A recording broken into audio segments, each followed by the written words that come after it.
Information treasury کے معزز ناظرین کرام السلام علیکم۔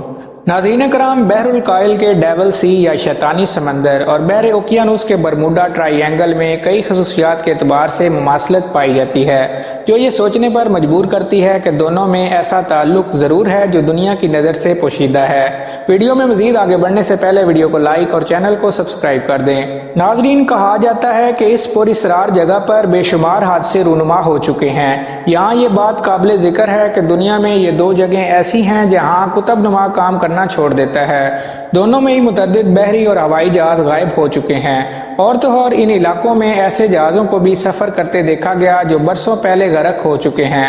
دونوں میں ہی ایسی برقی لہریں اور مقناطیسی کشش بھی موجود ہے جو بڑے بڑے جہازوں کو تروڑ مروڑ کر رکھ دیتی ہے۔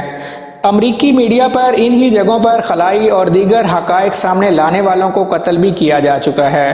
کیا دجال برموڈا ٹرائی اینگل میں رہتا ہے؟ رسول اکرم صلی اللہ علیہ وسلم کی ایک حدیث سے معلوم ہوتا ہے کہ آج سے 1400 سال پہلے ہی دجال پیدا ہو چکا تھا اور اب وہ اپنی رہائی کا منتظر ہے۔ دجال کے رہنے کی جگہ ایک غیر آباد جزیرہ ہے۔ اس کے کارندے لمحہ بہ لمحہ دنیا اور انسانوں سے آگاہ کرتے رہتے ہیں۔ دجال کو غیر معمولی طاقتیں دی جائیں گی۔ صحیح مسلم کی حدیث کے مطابق حضور صلی اللہ علیہ وسلم کا فرمان ہے کہ جان لو کہ دجال نہ شام کے سمندر میں ہے اور نہ ہی یمن کے سمندر میں، وہ مشرق میں ہے۔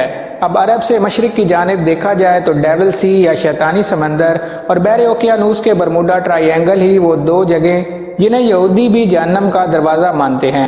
حیرت انگیز بات یہ ہے کہ دونوں جگہوں کا ہی آخری سرا امریکہ سے جا کر ملتا ہے۔